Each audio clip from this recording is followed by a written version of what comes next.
তো নমস্কার বন্ধুরা, আজকে তোমাদের একটা ভিডিও দেখাবো আমার পাখির ঘরেরই। তো আমার কাছে দুটো বদ্রি আছে, মানে দু পেয়ার বদ্রি আছে। অনেক বদ্রি আছে, পাখি অনেক ঘরের ভিডিও দেখেছো, অনেক বদ্রি আছে। তার মধ্যে দু পেয়ার বদ্রি আছে, যে দু পেয়ার বদ্রির পা খোঁড়া।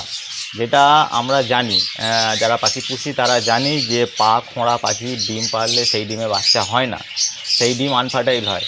কিন্তু সেটা যে কতটা রং, সেই জিনিসটা কিন্তু আমার সেটআপে, আমার ঘরে সেটা একটা ভুল প্রমাণ হয়েছে। তো আমি সেই ভিডিওটা তোমাদের সামনে তুলে ধরেছি। তোমরা খালি ভিডিওটা পুরোপুরি দেখো, দেখে যে পা খোঁড়া হলেও যে পাখি বাচ্চা তোলে, যে ডিম পাড়ে এবং বাচ্চা তোলে, সেটা তোমরা এই ভিডিওটা দেখলেই বুঝতে পারবে। চলো তোমাদের আগে ভিডিওটা দেখাই এবং আমার ঘরে, পাখির ঘরে নিয়ে যাই। আমি এখন পাখির ঘরে চলে এসেছি, আর এটাই সেই পেয়ারটা, যে পেয়ারের কিন্তু একটা পা কাটা, মানে যেটা পা কাটা দেখতে পাচ্ছ, এটা কিন্তু নর পাখি, এবং এর পাটা কিন্তু ইঁদুরে টেনে নষ্ট করে ফেলেছে। বাদবাকি যে ফিমেলটা আছে, ফিমেলের দুটোই পা ভালো আছে, শুধুমাত্র নরের একটা পা কাটা আর একটা পা ভালো। এদের হাঁড়িটা তোমাদের একবার চেক করে আগে দেখাই।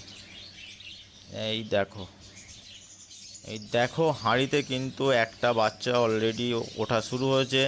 বাদবাকি যে 5টা ডিম আছে, 5টা ডিমই কিন্তু ফার্টাইল ডিম, দেখে হয়তো বুঝতে পারছো।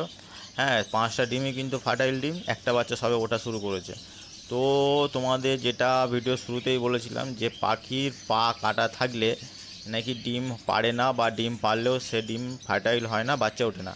কিন্তু আমার এই পেয়ারটা কিন্তু বাচ্চা উঠেছে, এবং যে কটা ডিম পেড়েছে সব কটাই কিন্তু ফার্টাইল আছে। এর পাশে আরেকটা পেয়ার আছে, তারও কিন্তু সেম প্রবলেম আছে, কিন্তু তার পাটা পুরোটা কাটা নয়, একটা পা ইঁদুরে টেনে একটু ভেঙে দিয়েছে।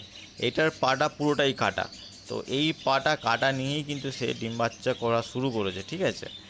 তো দেখতেই পাচ্ছ যে আমরা যেটা জানতাম সেটা কিন্তু অনেকটাই ভুল, যে পা কাটা থাকলে ডিম পাখি বাচ্চা করবে না। তো তোমাদের ভিডিওটা কেমন লাগলো কমেন্টে অবশ্যই